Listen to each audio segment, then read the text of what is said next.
बहुत समय पहले जापान के एक सुदूर हिस्से में एक दंपति अपनी प्यारी सी बेटी के साथ रहते थे। बेटी अपने माता पिता की लाडली थी। एक बार उस आदमी को व्यापार के सिलसिले में क्योटो जाना पड़ा। जाने से पहले उसने अपनी बेटी से कहा कि अगर वह अच्छी रहेगी और अपनी मां का कहना मानेगी तो वह उसके लिए एक अनमोल उपहार लाएगा।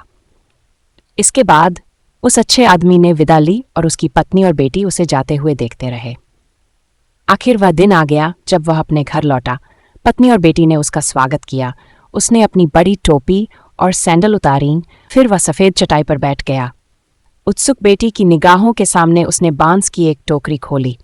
उसमें से उसने एक अद्भुत गुड़िया और मिठाइयों से भरा एक डिब्बा निकाला और बच्ची की ओर बढ़ा दिया। एक बार फिर उसने टोकरी में हाथ डाला और अपनी पत्नी के लिए एक धातु का दर्पण निकाला। दर्पण का उभरा हुआ हिस्सा चमक रहा था, जबकि उसकी पीठ पर चीड़ के पेड़ों और सारसों के पौधे का चित्र बना हुआ था। उस आदमी की पत्नी ने पहले कभी आईना नहीं देखा था और उसमें देखने पर उसे लगा कि कोई दूसरी औरत उसे देख रही है। उसके अचरज की सीमा ना रही।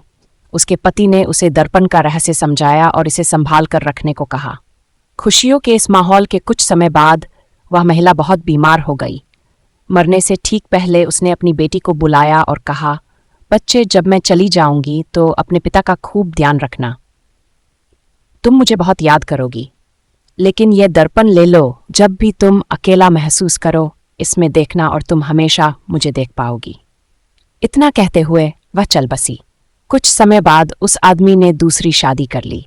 उसकी दूसरी पत्नी सौतेली बेटी से जरा भी प्यार नहीं करती थी, लेकिन वह बच्ची अपनी मां के शब्दों को याद करते हुए एक कोने में जाकर दर्पण देखा करती।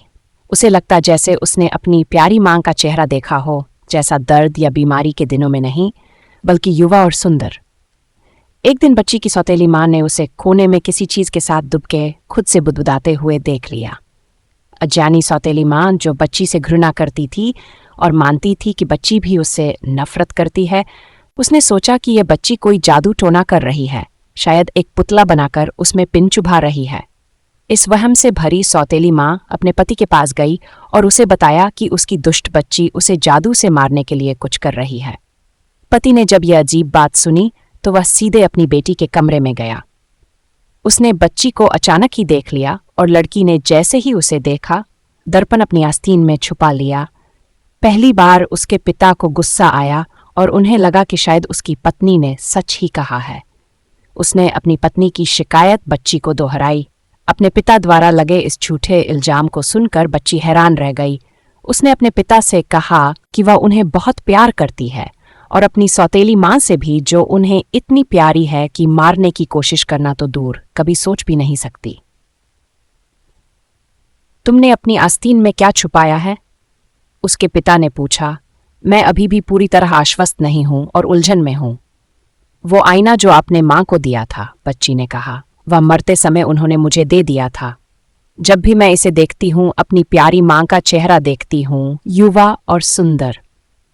जब मेरा दिल दुखता है, और हाँ, ये हाल ही में इतना दुखा है कि जब मैं आईना निकालती हूँ और माँ का मुस्कुराता हुआ चेहरा मुझे सुकून देता है, कड़वे शब्द और गुस्से से भरी नज़रों को सहने की ताकत देता है।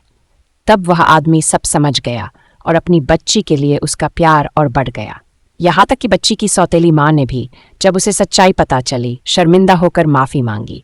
उस बच्ची ने भी, जिसने दर्पण में अपनी माँ का चेहरा देखा था, उसे माफ़ कर दिया और उस घर से दुख हमेशा के लिए चला गया।